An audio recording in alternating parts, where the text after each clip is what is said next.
am going to talk you through this whole webinar. I'll be your moderator. Again, this is a Cinderella inventory story from forecast fails to fairy tales. We've got three really incredible speakers with us today. We've got Jay Kimmelman. He is the CEO of Velocity.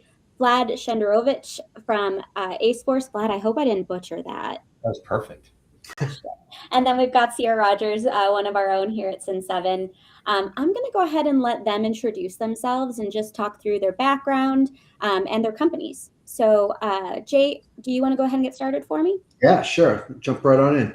So hi, everybody. I'm Jay Kimmelman. I am a CPA. I am an e-commerce CFO and an inventory systems expert with over 25 years of experience implementing, helping brands, control their operations. I lead Velocity, where I work with Shopify sellers and multi-channel sellers to fix their inventory processes, implement platforms like Cin7 Core, and implement forecasting tools. I love AI, and that's one of the core things that I use in what I'm doing, so it plays very well into today's session. And I focus on practical, data-driven inventory planning, accurate landing cost, workflows, forecasting models that support and make clear decisions for operators. And the approach is simple. Get the systems right, get the numbers right, and give the operators the visibility they need to scale with confidence. Amazing. Thank you so much, Jay. Vlad, do you want to go ahead and take a turn? Sure. Thanks, Jay. My name is Vlad Shenderovich, as you correctly pronounced. My journey into this world as the founder of Ace Force Group was not really expected or planned. I actually started as a security guard working for Chanel. I worked in the corporate boutique there, eventually ended up in the mailroom in the same company. And then through the mailroom, I went through facility operations, then retail operations, and into the startup world. So I really come from the operator side on the brand side. So really everything that I've learned now in the consulting space has come very hard earned, as is the theme of this webinar. And ultimately what we specialize in today as Ace Force is taking those lessons and systematizing them, taking the supply chain piece, taking the operations piece, empowering the humanity, and then building the bridges with systems that allow those things to work so that the team is not thinking about operations all day. That to me is the metric of a successful operation. Yeah, what a dream to not have to think about operations all day. Sierra, I'm going to go ahead and hand it over to you. Yeah, sure. Well, hey, everybody, I'm Sierra Rogers. And like Lauren said, I am a Cin7 I guess. I'm a senior product manager, and I just celebrated 4 years with Cin7, but I've actually been in the ERP and IMS industry for like 13, 14 years. So I'm no newbie to the way of all of these different pieces play together to be able to run a business. I actually worked with the product team to identify the strategy, the vision, the innovative things such as AI that we can use in our system to help businesses like yours really thrive and succeed. And that's honestly one of my favorite things to do, is to get to talk to customers and get to talk to partners about how is our software being used, or how could it be used? How could we improve it across the board? That's something I'm really passionate about, is taking that supply chain, the complexities, and then really making sure that everything stays connected, plays really well together, and solves real world problems for folks. I typically focus mainly in manufacturing and warehousing, but with AI being where it is, I'm kind of wiggling my way into that realm as well, focusing on things like ForesightAI, our image document recognition, and a few other tools. So very excited to chat with everybody today about these cool tools and operations. Yeah, and I'll just double down on that, because obviously I work with Sierra, but she is 100% honest. She wants to hear about your experience with Cin7. She wants to make the product better. And I agree. I feel the same about Vlad and Jay. They're great partners to Cin7. If you ever have input for them, or that you want to share with them about Cin7 or about your business, this group of people truly care about your performance and your success. So we hope that that comes through and what we teach you today. Just a few housekeeping items as we get started. If you've been on a Cin7 webinar before, this might look and feel a little different. We are using a new platform. So don't worry. I think we saw some questions coming in. We can't see you. Your camera isn't on for everyone, so don't stress there. But I hope that you can see us. Fingers crossed I'm using this guy right. And then beyond that, as we go through today's webinar, there is a Q&A function. Please feel free, submit any questions that you have. If we say something that doesn't make sense or that you don't understand or you want to know more about, that's what this is all about today. If for some reason we don't get to your question today, one of us will follow up with you directly, okay? With that, I'm just going to talk through what the rest of today is going to look like. So for our agenda, we're going to talk about why forecasting needs an upgrade. Really just come to it with everything at the table of why do we even need to be thinking about this? We're going to talk about what modern forecasting really looks like. And if you're not doing it modern, maybe you should be, or maybe what you're doing works perfectly for your company right now. We're going to explore that. We'll talk about how high-performing brands stay ahead in forecasting. And then we'll have a live look at Cin7 and our ForesightAI. With that, I'm going to go ahead and just get us right into the Q&A. So I'm going to go ahead and start. Jay, I've got you up first. Could you tell me, where do inventory teams feel forecasting pressure the most operationally right now? Yeah, so pressure is coming in from multiple fronts on companies that are trying to stay afloat here. So we have lead time volatility. We don't know how long it's going to take to get products in because, vendors used to take 45 days. Now they're taking 60 to 100 days. And due to tariff issues, they're sitting, waiting for tariffs to change and things like that. So that's impacting real life scenarios that our clients are dealing with every day. Another is multi-channel demand.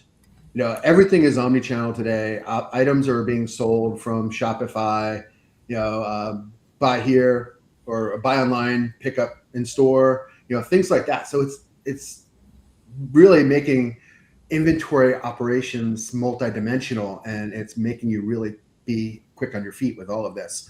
And you never want to run out of inventory at a specific channel. So they're really feeling that today.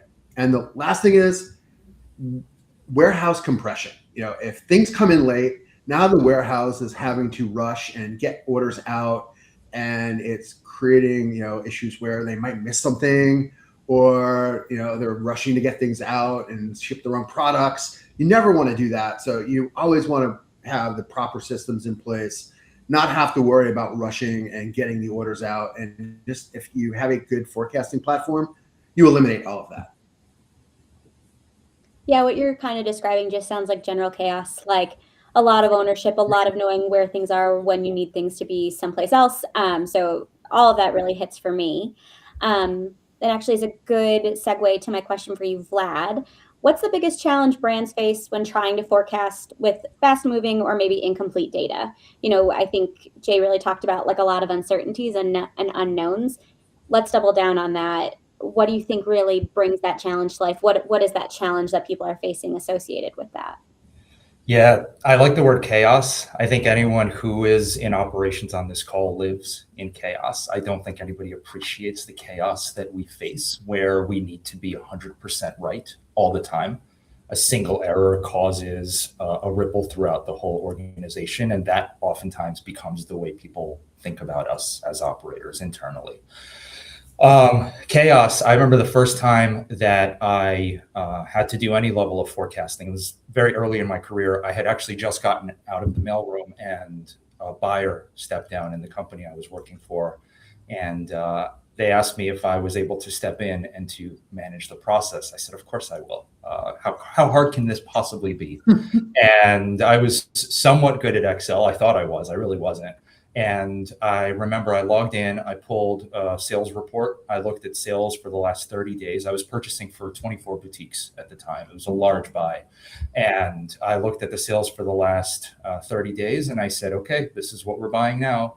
I put in the order, and that order went straight to the WMS, the warehouse management system, and we owned the warehouse at the time. And I remember one of the pickers called from the warehouse and said, "What is this? Why are we selling this? Why are you ordering this? And why are you ordering so many?" At the time, I had no idea that there was something like inventory levels that you needed to check, that you needed to check for SKU variants, that you needed to check, in this case, for out of stock SKUs, which is what I was purchasing. There's a lot of signals within a true forecasting story that you want to be thinking about. And then when you're operating with incomplete data, now that was exaggerated, obviously, in the sense of I was completely incompetent at the time. But the reality was, when you're looking at the story of forecasting, of purchasing, of demand planning, you're almost always working with incomplete data. You're working with SKU variants that have changed. You're working with new product launches that don't necessarily have a sales history to reference. You're working with new category expansions. Well, if you're a fragrance business and now suddenly you're going into skincare, you have no history with that. Nobody knows your business for that. Nobody's coming to you for that. So how do you work with the team internally, externally, to try to understand and identify that? It doesn't just fall on demand planners. It really does take a village to launch a product or to do forecasting. So as we're looking at that, then there's my favorite subject, which is the manual data gathering. I remember in that same role, I eventually I got a little bit better at it, and it was still a painful process. It was taking me 6, 8, sometimes 10 hours a week, just gathering data, pull in everything from 4 or 5 different systems, to reconcile everything, to paste it into templates, to reformat it. It was a painful, very manual process. And I remember I was spending so much time doing the work of a machine that I'd forgotten what it is to be a person in this project, that there is a human element, that we need to connect and talk to people and talk to the boutique directors or talk to the marketing teams. So that's where it became very challenging. And I think this is still super present. I mean, we work with brands all the time where everything is done the same way it was done 12, 15 years ago when I was doing it with a manual Excel sheet. So I find it interesting. But these are common challenges, and I think that's where the systems really come in to help to enable us to do more of the thinking and less of the data entry. Yeah, Vlad, I think you're speaking to a lot of experience. Like at Cin7, we hear those experiences all the time. It's not about incompetence. It's about you don't know until you really don't know, right? And so totally valid. And I'm sure there are a lot of people on this call who that all resonated hot with. So I think they get it. And that leads really great into my question for you, Sierra.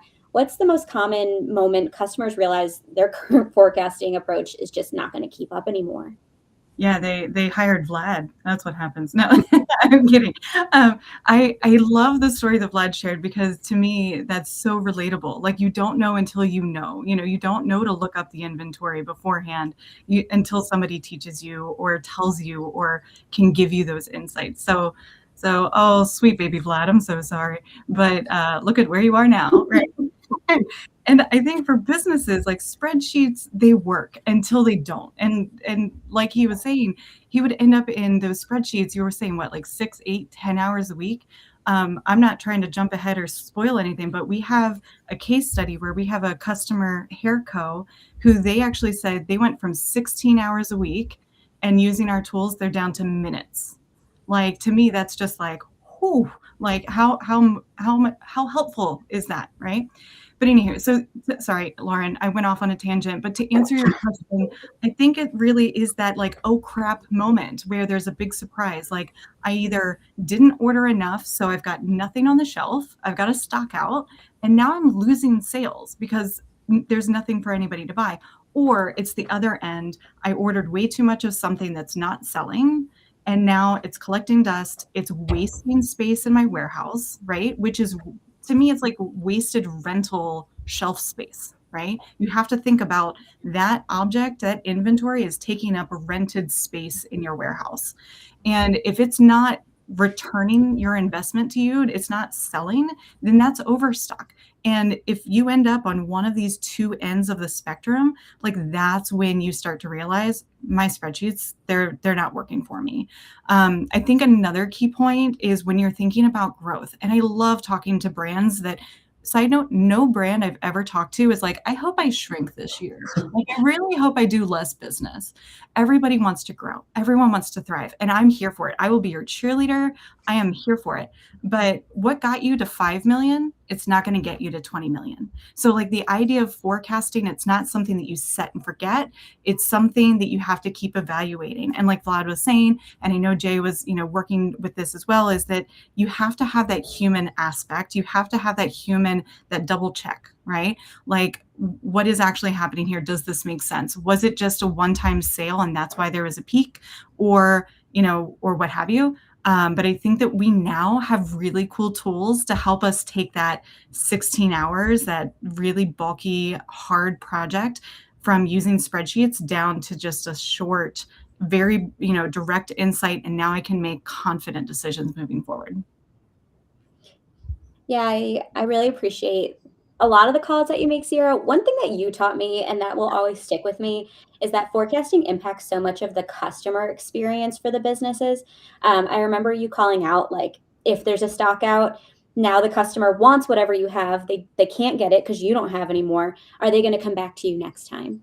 And like, are you going to be prepared if they do come back, because your forecasting wasn't prepared before? And that's something that really resonates. And so I think actually I'm going to publish a survey for all of you, but I want to know how you're currently forecasting, and if you've got a plan in place, because I think that if you don't have a plan in place, we want to get to a plan in place, right? We want to have, we just want to know what we're doing and how we can get ahead. So I think that a survey should have popped up for all of you. It wouldn't have popped up for you as speakers. So go ahead, everybody, and take a second and let me know. So Lauren, just while the poll's going, just jumping back to what you were just talking about. So imagine that you had ads running and you were out of stock, and you have, client acquisition costs just adding up, and that client never comes back. It takes so much to bring that client back and get that client back to make a purchase. I mean, it's hard enough to get the second purchase, let alone to go back and get a missed purchase like that. So yeah.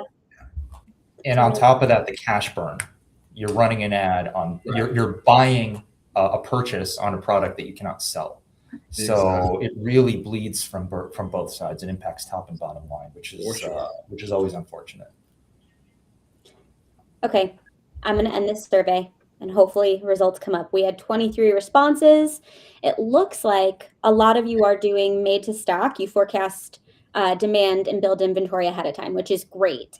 You've got some who are doing made to order, made to stock. So there's a mix there. That's pretty good. There are a few of you who are really not sure how you're forecasting. That's totally fine. That's why you're here. And then there's a few that aren't even formally forecasting. Again, that's why you're here. So this is really great and helpful for us to know. Let me lead into our next topic. So modern forecasting isn't really about predicting perfectly, right? It's about building a system that you can adapt with in real time. It can bring you smarter demand signals, real-time inventory visibility, and automation and connected workflows. All of those things are important and kind of what we're going to dive into here. So Sierra, I'm going to start with you. What are the biggest forecasting improvements that teams see when they move beyond manual spreadsheets and into automated tools like ForesightAI? Yeah, so I think that I kind of already spoiled it in the last one, but it's really, I'm going to save a lot of time, right? And like you were saying, I'm going to narrow the focus from having too much or not enough inventory. I'm just narrowing that scope, narrowing the focus to having more precise amount of inventory. It's never like, I forecast I'm going to need 100 units and that's exactly how many is going to sell. It's a magic, 8 ball. No, it is more, it's a range, right? We're trying to just narrow that range down so that we don't have the stockouts, the missed opportunities, or the overstock, the collecting dust, wasting capital. So I think that, by shifting our focus to, like you said, it's more of predicting that narrow focus. It's not perfection. It's that smaller range with that buffer stock either way. I think that has helped teams really know, like, okay, I'm more confident in my reorder decisions because I've seen proven data say this is how much I need. We're starting to see that, we're looking back at multiple months data to have informed decisions, but we're shifting that focus from what has happened to what's going to happen next. So now we're really projecting forward, and we're really trying to use our judgments to have that smarter, narrow scope. So yeah, that's what I'd say. It's a really great identifier. And what did you say? It's not about what happened, but looking ahead to what's going to happen. I think it really is a great perspective to understand that, like, you're no longer reacting, you're planning, you're getting ahead of things. I think that's a great call out. Vlad, can you tell me which demand signals or metrics actually improve forecast accuracy the most when teams start using modern tools? I think you are I on think I'm mute. muted, of course. I did not see where this was going. So I think there's some fundamentals that you want to be thinking about. So data hierarchy and organization. So if you have a parent and child SKUs, or if you have virtual bundles, which are extremely common now, making sure that that's factored into your individual SKU forecasting. This is a common one that a lot of businesses don't do, is data actualization, is looking at past forecasts and then revisiting those assumptions and understanding, did we make the right guess? And if we didn't, why? When you look at sales through velocity, you want to be thinking about making sure you're normalizing for stockouts. This is a very common signal that is ignored, is companies will go out of stock on an item. Then they proceed, as Jay was saying, to continue to advertise said item. And then eventually everyone realizes that the item's out of stock. You look at a sales velocity that is showing 0, and then nobody is normalizing for that once they're running the new forecasts. So are you able to do that? Is your system able to do that, or your spreadsheet, or however you're operating? And then ultimately, all of that goes out the window if you're not connecting with other teams. Internally, the system is only as good as what you do with it. It gets you to a decision point, to an inflection point, to a judgment point, but it doesn't actually lead to action until you take that and translate that through the filter of the broader business. So that's where the soft skills come in. The hardware, the software, the systems that we're operating have to then enable us on our side to have conversations. I remember actually a couple of years ago, I think this was early pandemic, we approved a PR promo for a company I was working at, and they were dropping a free, actually it was a free item that they were giving away. So we knew that this was going to be a big promotion. They were giving away, it was a sampling campaign, basically pay for the shipping and get this item. It was actually a great deal. And operations had approved it, finance had approved it, we budgeted for it, and we were waiting for it to go live. And I remember this was 2 days before Black Friday, Cyber Monday. And suddenly I see 10,000 orders hit my system, and all of those flow into the warehouse and immediately back up. And then I thought, well, that's strange because the marketing calendar doesn't have the Black Friday promo going live for another 48 hours. And then I realized that the PR team decided this would be the best time to drop this promo. We weren't informed. We had no idea this was coming. The warehouse was completely backed up. Obviously, you can imagine the backlog that this created. And it was chaos. It was pure chaos dealing with that. We went through it. There was a lot of manual intervention where we no longer could pick orders by phone. So it was chaos. But ultimately, this was my fault. Like, this was on me. I should have very clearly communicated with the team that we're going into peak season, that you do not drop promotions like this during peak season. We have to make sure that our pick paths are cleared. And that was a learning. And I think that's the other piece, is like, when you're spending all your time in the systems, you're not thinking about the broader business implications. You're not tying it into the bigger story of the brand. So, and again, I think those are the most important metrics, the ones that then allow us to get to decision points and to really think critically, the art that is forecasting. I just really quick need to call out the just fear that shot through Sierra, Jay, and I, hearing that story, all three of us. What? Clearly, we had not talked about this yet, so that's wild. But I think you make such a great point, and it's in terms of metric or something to be conscious of, the broader picture, right? I think everybody can get so caught up in the the specifics of forecasting or the minute details that you forget about how it all runs together, how it all plays together. And so if you're so honed in just like a spreadsheet trying to figure things out, you're forgetting about how it all works at a larger scale. Because how can you focus on all those things? That's almost impossible. So such a great call out. What a wild ride. So glad you got through it. Holy cow. My whole heart just, wow. Okay. Sorry. Jay, can you tell me, how does better forecasting change how inventory teams plan replenishment and stock movement day to day? Yeah, for sure. And just quickly, coming off on what Vlad was talking about, in a past life, I ran a nutraceutical manufacturing company and went through startup to scaling and went through a lot of those same things, except it wasn't promos that were dropping. It was just demand started increasing. And we didn't have the right equipment. So, we were manually filling and mixing product when we, definitely needed that equipment, and we were able to do that. And so the panic is real. Definitely feel it. So, moving on to, inventory teams and replenishment, stock, all that jazz. So, looking at spreadsheets, it's just a chore, and you want to get away from that, and you want to get back into a predictable routine. And that's what using forecasting tools will help you do. And you get cleaner reorder points, cleaner purchase cycles, fewer emergency orders. That's the key, because that costs you a ton, because now you're paying extra for shipping because you got to bring it in. And everything impacts cash flow. And you want to make stock movements intentional. You don't want to be reactive and having to backfill and things like that. So, and the other thing that ties in there is understanding all of these things, warehouse capacity, and planning that, and understanding, okay, we need extra hands on deck to take care of these orders. So all that becomes so much easier. And, this made me think while Vlad was talking about a client I had been working with, and they have an Excel or a Google Sheet forecast. And, they ignored all of the satellite warehouses. They were just working off of Maine. And then they're like, I don't understand why Foresight is telling me I need to make purchases, because I should have 8 or 10 months worth of stock on hand.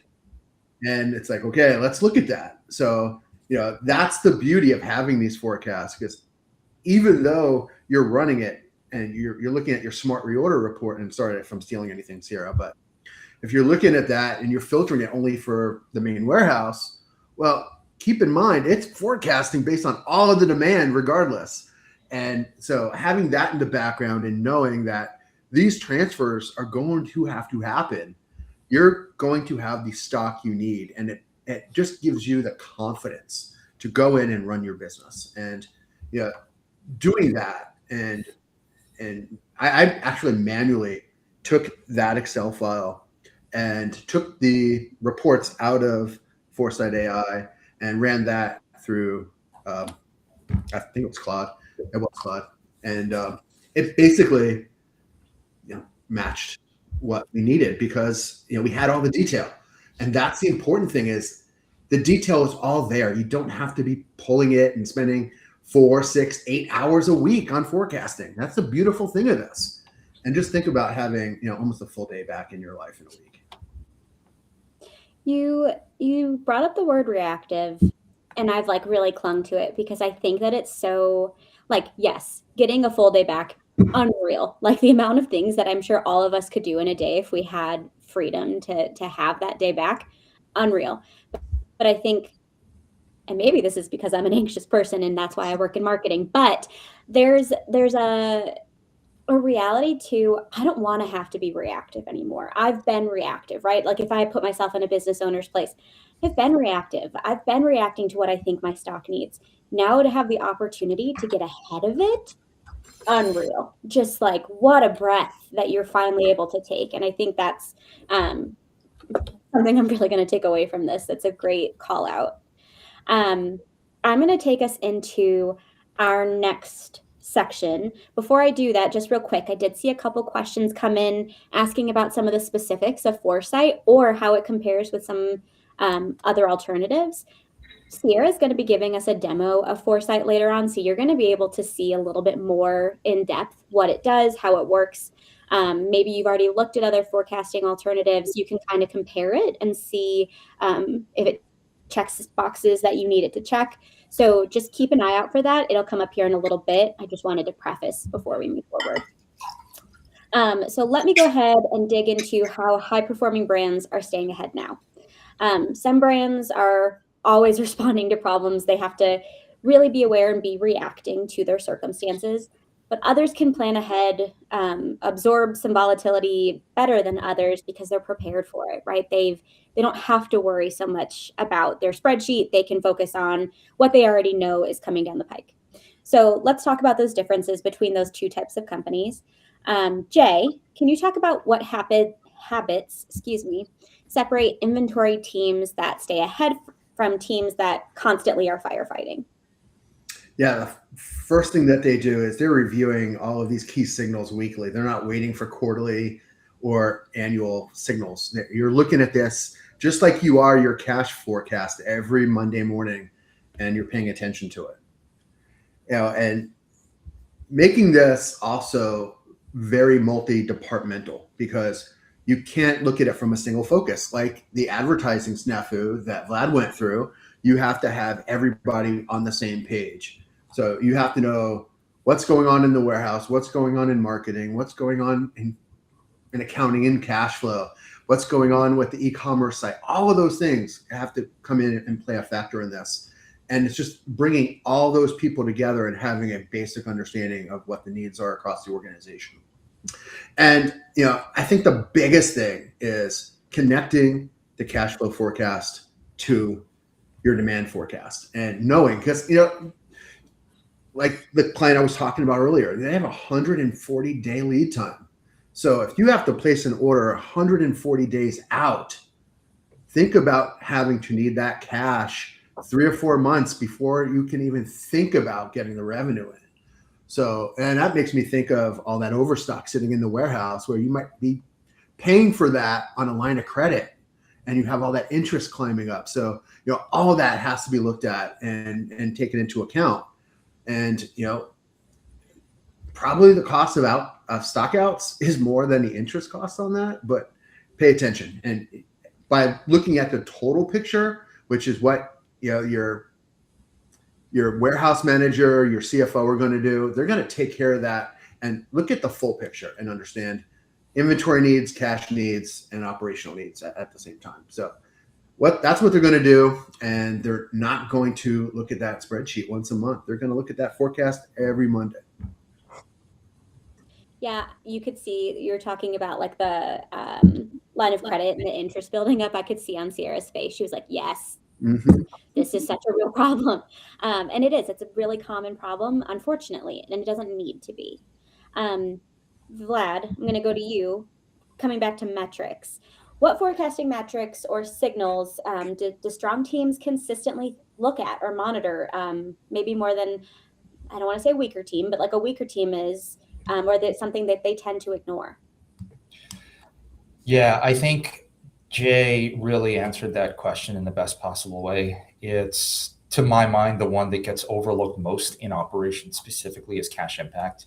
Is when do you have to pay for something? So a lot of times companies will look at, okay, so this lands on date X, but they're not necessarily considering net terms. They're not considering prepayments. They're not considering other delays or anything else that can potentially have that cash impact. And also they're over purchasing. So you're looking at something that is a trailing indicator. So if you're looking exclusively at sales velocity, which is reverse looking, then you're not necessarily considering where the business is. You can't really purchase to the best case scenario, especially on items that have longer lead times, but you also don't want to be the reason that a company is out of stock. So it's really an imperative conversation that you have to have between your operations team and either your accounting team or your CFO to really understand what is the cash impact, what are the trade-offs, and then taking that and turning that into the business case that you have to make. There are trade-offs. I mean, every decision that we make in operations is a trade-off. So how do you take that data and then tell the PR story internally of, well, we can purchase this, but this is going to lead to a cash crunch, or we can purchase this and it's going to exceed our expected cash burn for the rest of the year. It's a much more complicated scenario. It cannot be done in a vacuum. It cannot be done in a silo. And then there's other considerations too, is what are you doing about your slow moving and obsolete inventory? So we talked about sitting on it, but what is your plan to work through that inventory? Who is responsible for that? Oftentimes it's in this weird middle ground of, is operations responsible for working with liquidators, but who then approves where the inventory can be sold through those liquidation outlets?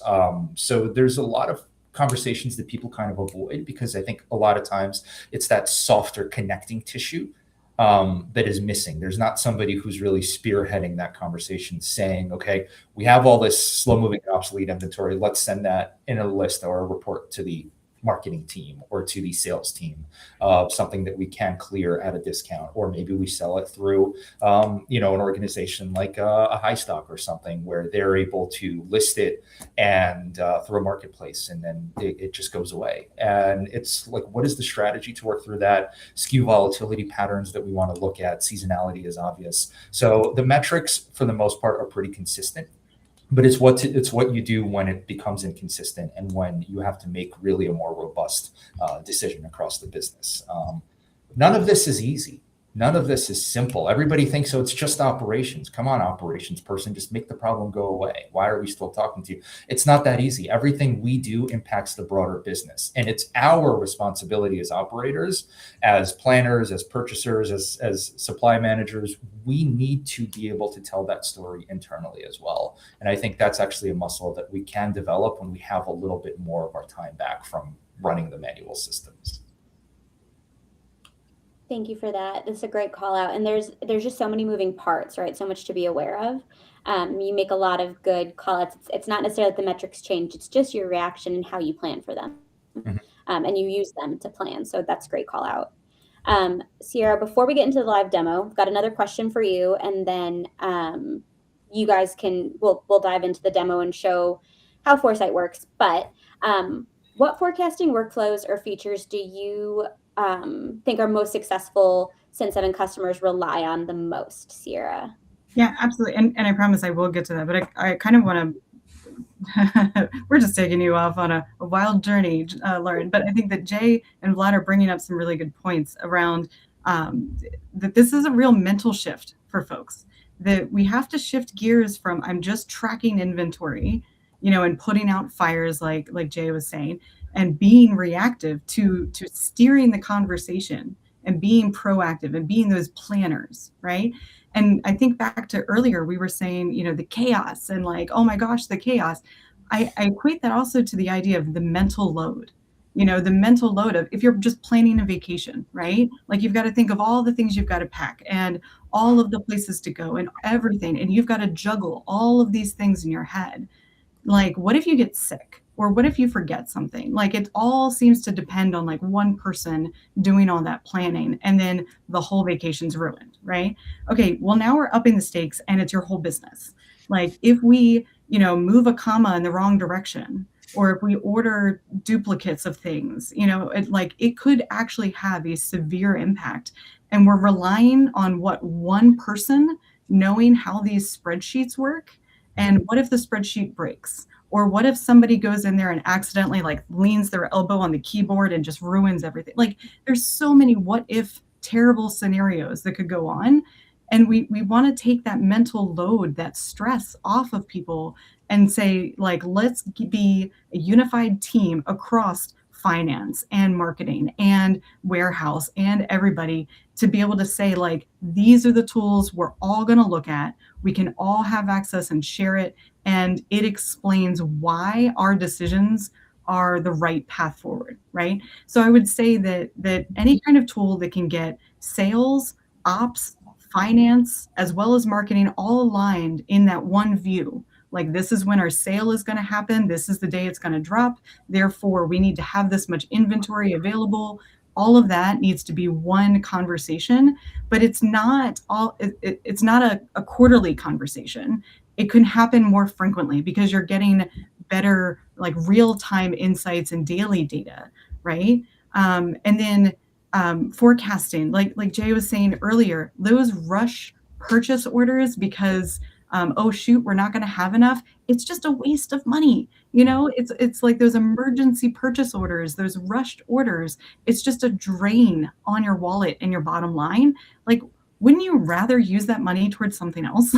Like maybe it's expanding to a new warehouse, like having a more space, or you know, opening another retail place, or whatever the case might be. But like that chaos, that mental load, that firefighting is what we're trying to reduce by using tools like ForesightAI, which yeah, this is when I'll just, do you want me to just jump right in?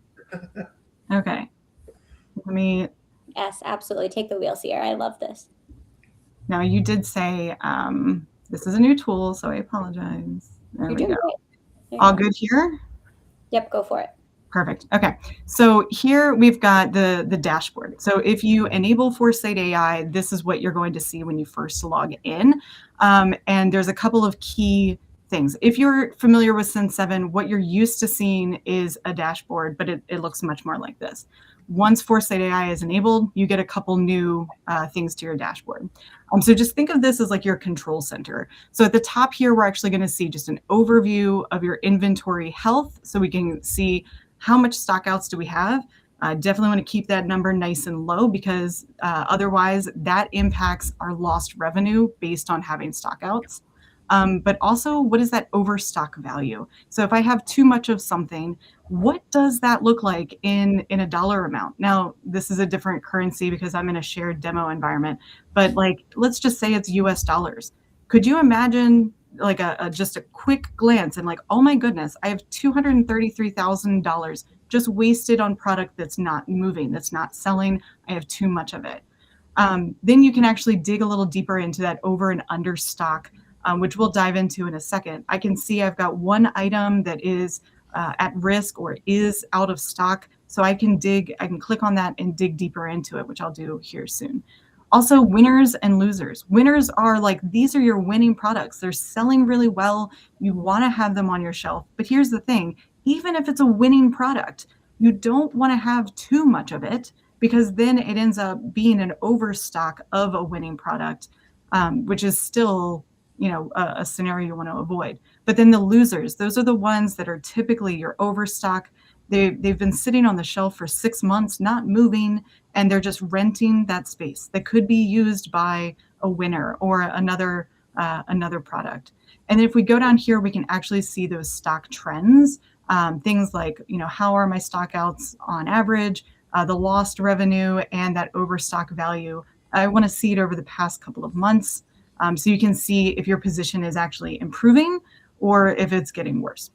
All right, so like I said, I'm actually going to dive into this stockout, which is going to take me to one of our reports. We have 4 ForesightAI reports. One of them is focused just on potential stockouts, or if you're actually out of stock of something.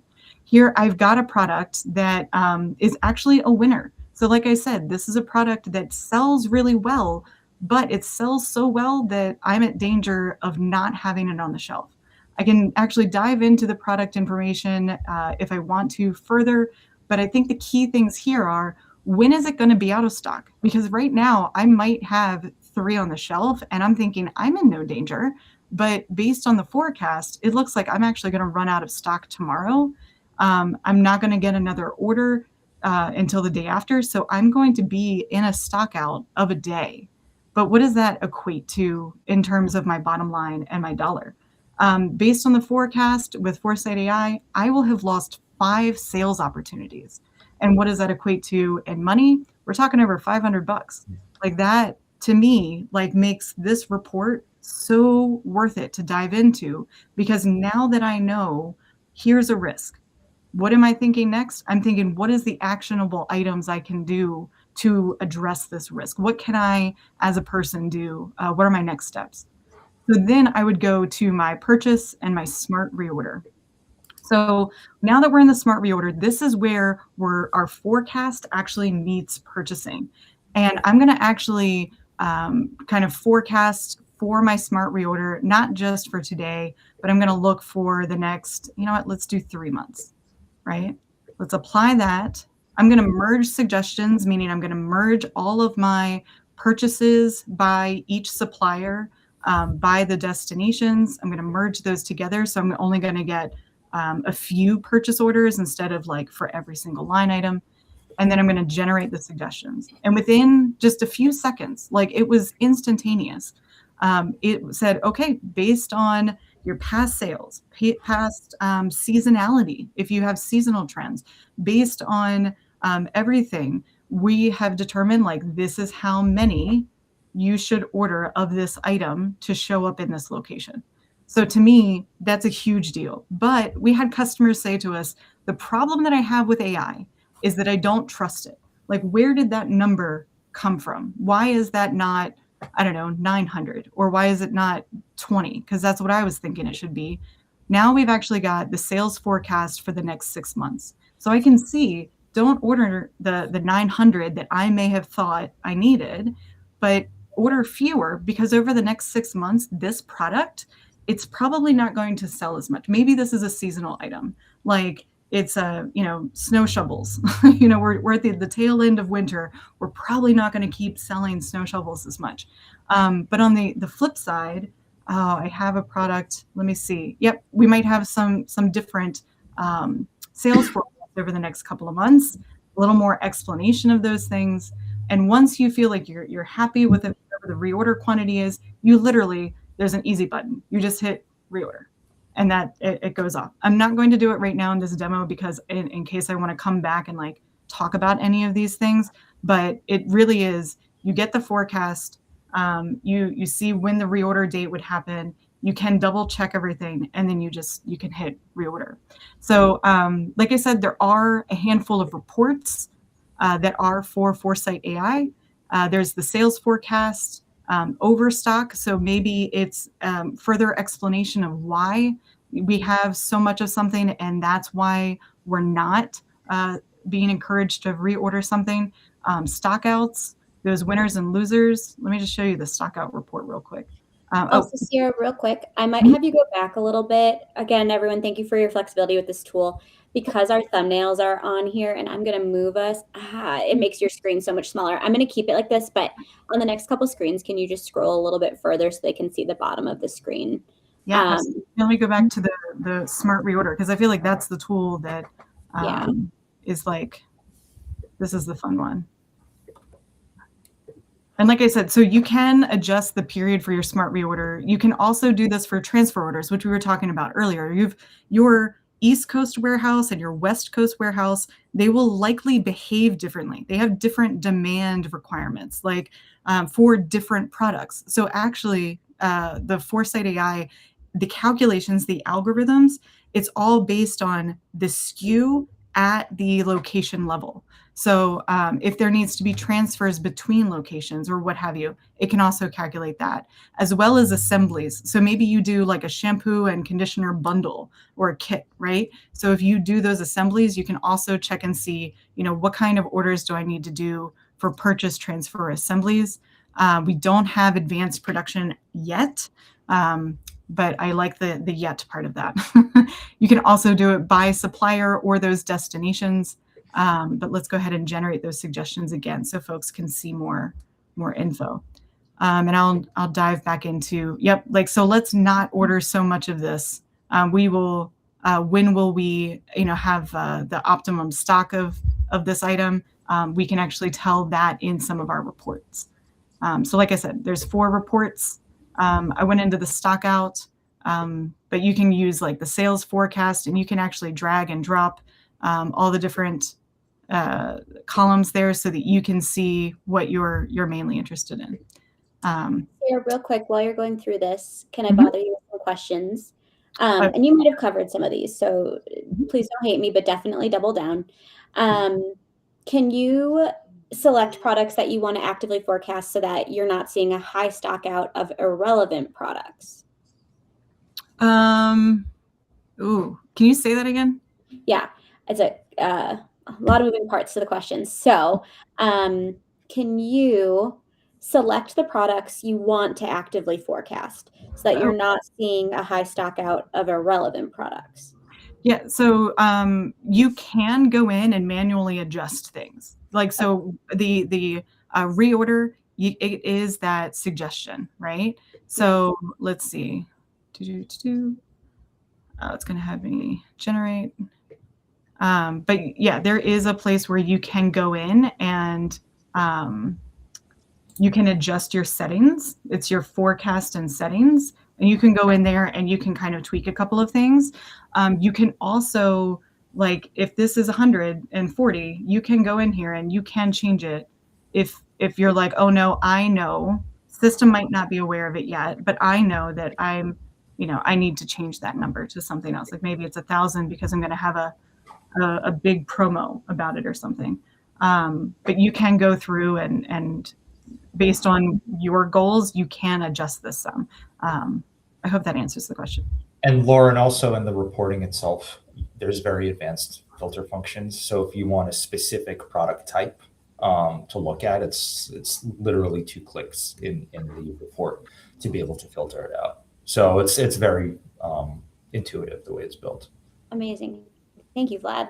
And just real quick, because we are running short on time, there are a lot of great questions coming in about Foresight. I'll ask a couple more before we wrap up here. If you asked a question that wasn't answered today, me or my team will follow up with you. I'm going to be sending a follow-up with this recording after this webinar.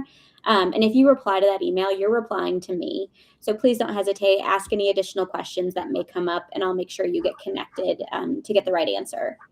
I might ask 1 or 2 more questions, though we've got a good amount in here. Can you clarify, Sierra, is Foresight looking at lead times on products and MOQ amounts?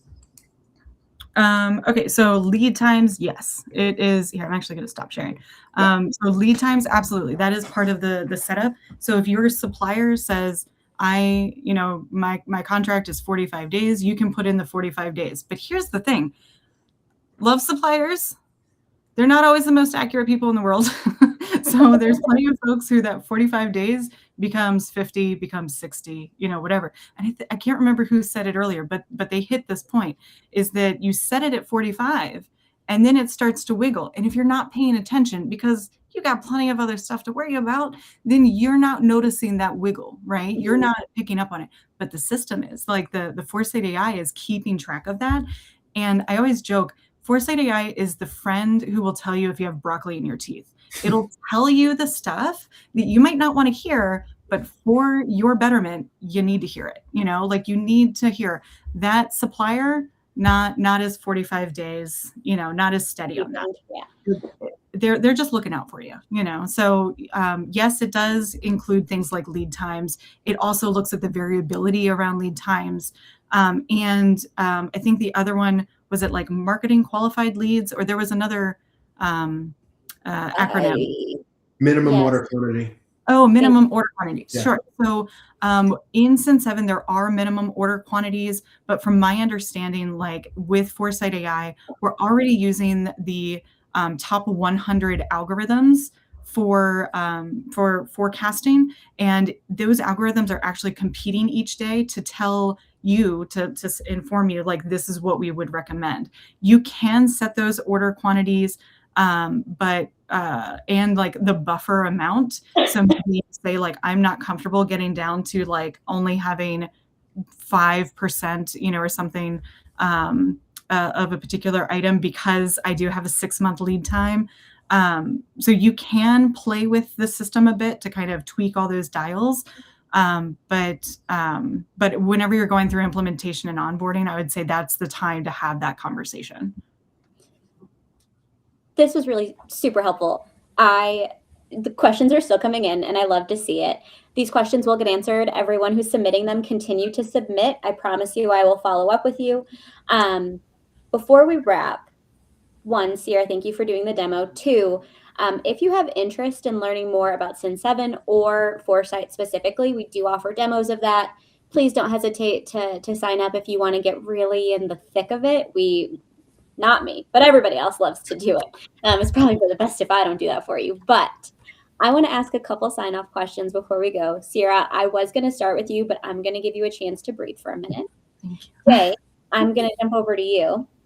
Can you tell me what's the biggest operational improvement teams see after modernizing forecasting? Yeah, stability. I mean, that's number one.